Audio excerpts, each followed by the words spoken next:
Kilmar, todos somos Kilmar, todos somos Kilmar, todos somos Kilmar, todos somos Kilmar. ¡Nahuya Casa! Thank you, Nayi, thank you. Good afternoon, everyone. My name is Viviana Lozano, and I am the Maryland Organizing Deputy Director for We Are Casa. First, I want to thank our community and every single person who has continued to stand with Kilmar and his family throughout this process. Since day one, your presence, your voice, and your unwavering support have carried us to this moment. We are deeply grateful the Kilmar family, the Kilmar is finally home. That outcome was only possible because of readiness, advocacy, community organizing, and the power of people coming together to demand this release from detention.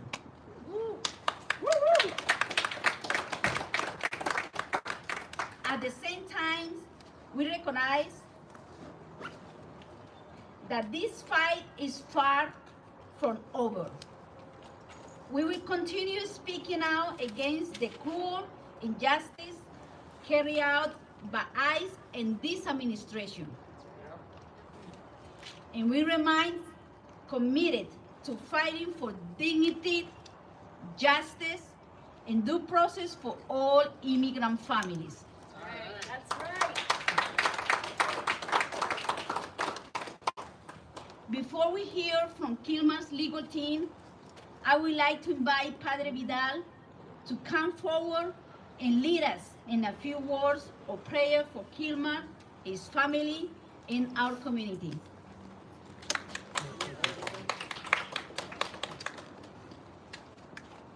Tomada de la primera carta de San Juan. I will be reading for the first letter of John. Entonces amémonos los unos a los otros, Let us love one another, ya que Él nos amó primero. just as he loved us first. El que dice yo amo a Dios Those who say that they love God y odia a su hermano and those who say they hate their brothers es un mentiroso. are liars. ¿Cómo puede amar a Dios a quien no ve? How can you love God if you cannot see? Si no ama a su hermano al que ve. If you not love your brother who you do see? Él mismo nos ordenó, el que ame a Dios, ame también a su hermano. God ordered us. If you love him, you should love your brother as well. Padre de bondad, Dios de misericordia, Lord above us, ten misericordia de Kilmer y toda su familia, have mercy on Kilmar and all of his family members, y de todas aquellas familias que se sienten destrozadas y divididas. and to all of the families who too feel destroyed and divided. Que toda esta administración entienda That this administration finally understands lo que es la unidad del país de los Estados Unidos. what the true unity of this country means. Que al igual que el país es tan grande y tan unido, deben las familias estar unidas. Just like the country is so big, we must ensure that the families are united, Que ya no hayan familias divididas ni heridas. that there be no more harm onto families and families divided, Sino al contrario, hayan familias unidas, llenas de paz y amor. In the contrary, we should have families that are united, filled with peace and love. Que la justicia se humanice y se llene de amor. Justice should be human and be filled with love. Todo te lo pedimos a ti, Padre de bondad y de amor. We ask you this, Father, and with love. Amén. Amen.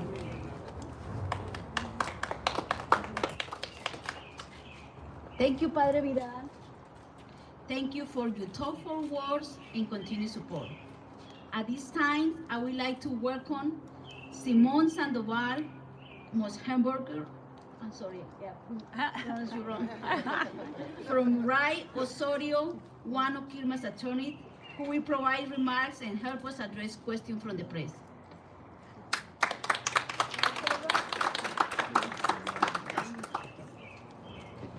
Good afternoon. I'll speak in English and then in Spanish. My name is Simon Sandoval Moshenberg. I'm a partner at Murray Osorio, and together with the law firm of Quinn Emanuel, we represent Mr. Abrego Garcia. I think it's fair to say that nothing happened in court today, but I want to explain why that's the government's fault and why it represents a loss for the government. As you'll recall, since August of last year, Mr. Abrego Garcia has an injunction from this court preventing him from being removed from the country unless he's actually given due process, which he obviously has not been given yet. In December of last year, this court ordered him released from ICE detention, and then in February of last year, this court ordered that he may not be taken back into ICE detention unless he violates his conditions of release, which obviously he hasn't done and won't do. And also in February of last year, the court sort of reiterated its injunction against removing him to Africa without due process. In March, the government filed a motion seeking to lift those injunctions, right? Seeking permission from this court to rearrest him, take him back into an ICE detention center, and then remove him to Liberia. And they provided what they considered two new pieces of evidence, a sort of mock flight manifest showing that they have the ability to gas up a plane and take him to Liberia, and then a letter from outgoing acting ICE head Todd Lyons, sort of explaining why, to their mind, they need to send him to Liberia instead of sending him to Costa Rica, which is the country that has offered him refugee status. So they filed that motion in March. Today's hearing was supposed to be on whether they can take Mr. Abrego Garcia back into the ICE detention center and deport him to Africa. But since March, they have essentially frustrated the judge from even ruling on that motion time and time again by filing an appeal that the judge is considering whether it's a frivolous appeal, by essentially lots of other means. And at the end of the day, instead of the big, climactic hearing at which they were hoping that they were going to get the judge to reverse her orders, and allow them to take Mr. Abrego Garcia, out the back door. Instead, today really fizzled out and nothing happened, and the status quo continues. The case has now been sort of split. It's continuing here. It's going to go forward at the Fourth Circuit Court of Appeals in Richmond. But in the meanwhile, since the government is unwilling to send him to Costa Rica for really, to date, unexplained reasons, the order continues that they're not allowed to deport him to Africa instead. And since they're not allowed to deport him to Africa instead, the order continues that they're not allowed to take him back into ICE custody and put him back in the detention center. So essentially we are where we've continued to be, at a stalemate caused by the government. And what the judge really just pointed out very methodically, step by step, is that demolishes the government's argument that what they're trying to do is deport Mr. Abrego Garcia from the United States. Right? If that's what they wanted to do, they would have done that, almost a year ago when he first designated Costa Rica as his preferred country of removal. Simon, can you explain one thing? Judge Zinis asked Molina about the choice of one country or another. And Molina said it's a matter of discretion and it's not reviewable. And Judge Zinis then said, so he's not in the BDD class. And Molina said he is not. What does that mean? So again, the government has used this case to be its sort of number one flag bearer for their proposition that DHS gets to do whatever it wants to whomever it wants, whenever it wants, and district courts and federal judges can't review that, right? And so instead of defending the decision, here's why it has to be Liberia, here's why it can't be Costa Rica, here are some reasons for you. Instead, they're just putting forward the argument that it doesn't matter whether or not there are reasons, it doesn't matter what the reasons are, because you, judge, don't have anything to say about it, because we get to pick, right? We get to pick whether we send someone to, Liberia, Lebanon, or, Luxembourg, right? It's up to us, and no judge can tell us one way or the other. And so that's sort of what that whole exchange was representative of. And she's ordered new motions to be filed. What is that all about? I would say essentially kind of cleaning up. We're supposed to sort of tell her what's left in the case, basically, what's left for her to do. So we have 2 weeks to file. The government will have 2 weeks to respond. After that, we'll have 2 weeks to reply. And then, we'll see where the court ends up coming down, right? I mean, as of right now, the injunctions preventing his removal and preventing his rearrest are temporary, right? They're preliminary injunctions, they're temporary injunctions. They don't have an end date, right? So they're indefinite, but they're not permanent. What the practical difference is between indefinite and permanent, what the daylight is sort of the type of matter that lawyers, it's sort of more of a lawyerly distinction than a practical distinction, I'd say. Right, so as of right now, he continues with an injunction prohibiting his removal and prohibiting his rearrest with no end date. And the government's big attempt to make those go away today just fizzled out. If Judge Zines finds that the notice of appeal was frivolous, what's the legal ramifications of that? And also, what's the status of potential sanctions and contempt motions that have been in the air for months? Yeah, I mean, that'll be the next step, right? If he finds the appeal to have been frivolous, the next question will be, should they be sanctioned for having filed a frivolous appeal? Yeah, we'll cross that bridge. Okay, and on the first question, what would finding the notice frivolous It would mean that the case returns fully to this courthouse, right? Okay. And the Federal Court of Appeals in Richmond sort of no longer has anything to do with the matter, Okay. essentially. Abogado en español, ¿qué se llevó a cabo el día de hoy? Realmente se puede decir que hoy prácticamente no pasó nada. Pero esto realmente es una pérdida para el gobierno. Y es importante que entendamos que el hecho de que no haya pasado nada hoy realmente es una victoria, otra victoria para Kilmar Abrego García. Acordemos que desde agosto del año pasado, él tiene una orden prohibiendo su deportación, al menos que le den un cierto debido proceso que no han querido darle. Desde diciembre del año pasado, la jueza le ordenó libre del centro de detención y desde febrero de este año, la jueza reiteró sus órdenes anteriores prohibiendo su deportación y prohibiendo que lo vuelvan a arrestar. En marzo, el gobierno hizo una solicitud con mucho esfuerzo, con muchas ganas. Hicieron una solicitud para que esta jueza levantara sus órdenes anteriores para permitir a ICE que lo vuelvan a arrestar, que lo deporten a Liberia. Supuestamente, el propósito de la audiencia de hoy era, según el gobierno, supuestamente ellos lo que querían de la audiencia de hoy era que ellos tuvieran permiso de prácticamente sacarlo esposado de la corte, llevarlo otra vez al centro de detención y llevarlo a un avión. Y obviamente esto no pasó. Y no pasó porque el gobierno, después de hacer esta solicitud en marzo, prácticamente ha hecho un montón de maniobras legales para prohibir que la misma jueza decidiera esta misma solicitud del gobierno. Entonces realmente lo que se ve es que no es cierto que lo que el gobierno más quiere es deportar a Abrego García. Si esto es lo que quisieron, lo habían hecho hace mucho tiempo ya a Costa Rica.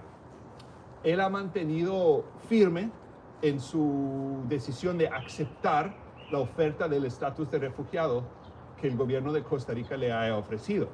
¿Y quién está prohibiendo que esto suceda? ¿Quién está manteniendo al Kilmar Abrego García dentro de Maryland, dentro de los Estados Unidos? Es el gobierno de Estados Unidos.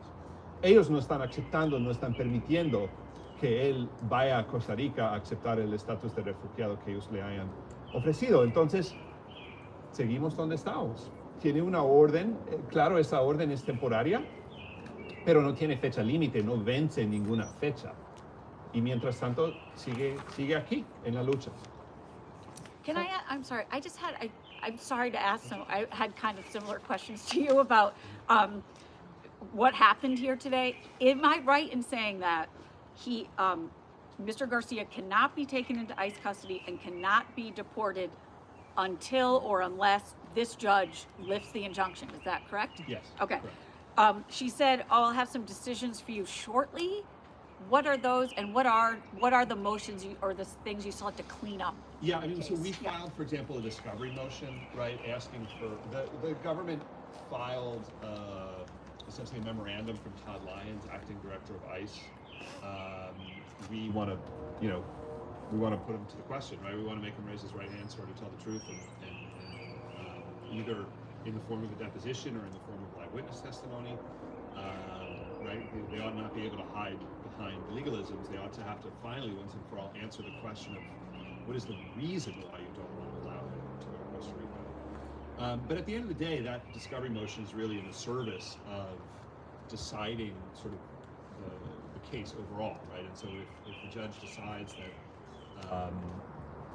sort of she's fine with things where they are, then things sort of stay where they are. We'll see. I mean, at the end of the day, we'll see if this goes anywhere. And I wanted just one last thing. I want to make sure I heard this correctly. We were talking about it. Did I hear correctly? Mr. Molina basically said, "Oh yeah, he can self-deport to Costa Rica if he wants, and we can remove him to Liberia." But they couldn't say what would happen with the criminal injunction in either case. They couldn't actually assure him he wouldn't be taken into custody in either country. Is that what Right. The reason that they can't answer that very straightforward question is that if they answer the question honestly, which is yes, if he leaves the country or if he gets deported, we'll dismiss the injunction, right? I mean, that's what the honest answer would be. But that answer essentially makes our case that this whole deportation to Liberia process has been punitive, right? Has been not the sort of legitimate exercise of government discretion and legitimate exercise of government functioning of carrying out a removal order issued by an immigration judge, but rather punishing a man for having stood up for his rights. ¿Me contesta eso en español también? Que la razón de la jueza hizo la pregunta mínimo 3 veces de, bueno, si lo deportan, ¿qué pasa con el caso criminal en su contra en Tennessee? Y no lo quisieron contestar. Y la razón de que no lo quisieron contestar es porque si ellos daban la respuesta verdadera, que es, si lo deportan, entonces ya no hay caso criminal en su contra. Esto demuestra que todo lo que ha pasado realmente no es un legítimo uso de ICE, de deportaciones, no es procesos normales gubernamentales, sino al contrario, realmente todo eso haya sido una campaña de castigarlo por haber reivindicado sus derechos. And Simon, is there something before the Fourth Circuit? Did the government appeal something? And Yeah, what are we waiting for there? they filed an appeal, which we consider to be frivolous, because they filed an appeal of nothing. And the Fourth Circuit has set out a, sort of its ordinary briefing calendar. I don't need to look up on the docket. I think their brief is due in late June. We'll have time to reply after that. There'll be a response. Certainly they haven't filed any emergency motions. They're not seeking expedited consideration before the Fourth Circuit. But so that process will take several months to play out. So in the simplest terms, how would you explain you're at a stalemate? We're at a stalemate. They filed a motion seeking permission to deport him. And then they proceeded to tie the judge's hands from actually deciding that motion. And so therefore the motion can't be decided, and so therefore they can't deport him. But at what point does Mr. Garcia just living in limbo become unfair enough for the judge to just say, and for them to, I mean, this isn't the first time they've come to court totally unprepared to answer questions. I'd get in trouble if that happened to me as a kid or, when I was in school. But at what point does she have any power to just say, I'm done with you, this is over? Yeah, I mean, I think that's a fair point, right? And there was also an amicus brief that was filed in this court by some law professors that essentially made that point, that this has gone beyond immigration. This isn't even an immigration case anymore, right? It's essentially analogous to a criminal case in that what they're trying to do is punish someone, not, sort of carry out a removal order. We'll see sort of what happens next. There's a certain extent to which the ball's in the government's court, right? I mean, they could withdraw their appeal from the Fourth Circuit. They could file yet another motion, but as of right now, yeah, I think we're at a bit of a stalemate. What does it mean for everyone else who's in this legal immigration case system? Yeah, I mean, this is far from the only case in which they're seeking to deport someone to a third country that person has no connection with whatsoever, right? This has become a common feature of the immigration landscape these days. There's been over 10,000 Central Americans and Cubans who've been deported to Mexico, right, in the past year. So it could be, I mean, this would be speculation on my part, but it could be that the reason that the government is ultimately not pushing this case towards a final ruling is that it doesn't want a bad ruling that will be used in other third country deportation cases against it. I don't know, that's just speculation. Didn't Judge Zines say that the government is sending people they wanted to deport. That's to exactly Costa right. They Rica. entered in, at the same time that they're absolutely inexplicably refusing to send Mr. Abrego Garcia to Costa Rica. They entered into a third country removal agreement with Costa Rica, under which Costa Rica is accepting 25 non-citizens per week from the United States. And I know of at least 2 plane loads that have gone out under that agreement. At least 2 plane loads of 25 non-citizens each, right? There may have been more, I'm aware of 2. So, you know, really just nothing that they're saying.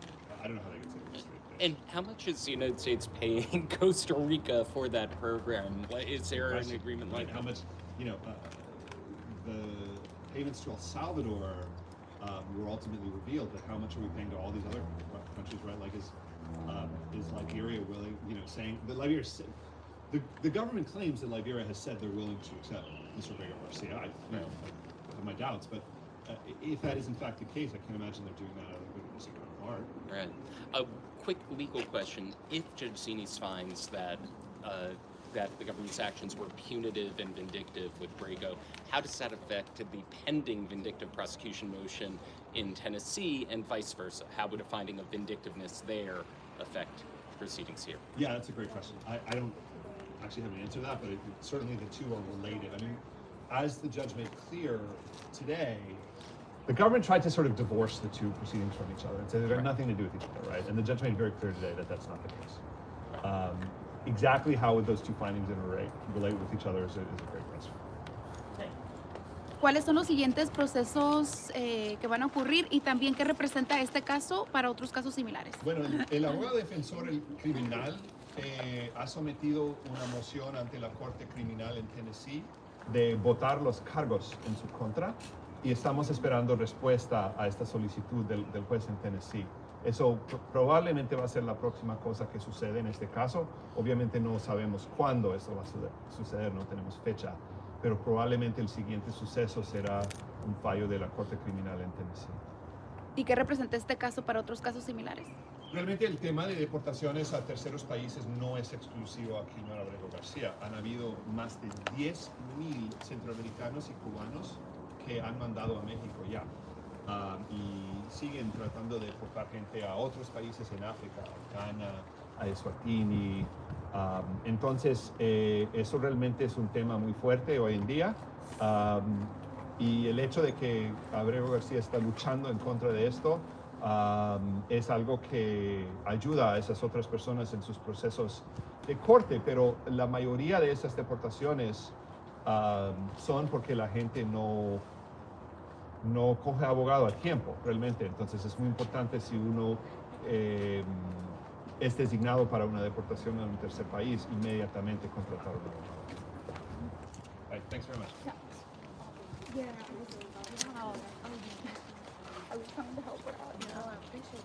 Thank you, Simon. And thank you again to everyone who joined us today. To our community members, advocates, partners, members of the press, and all those who have continued to stand with Kilmer and his family.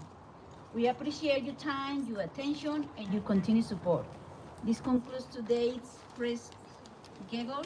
Thank you and have a good afternoon.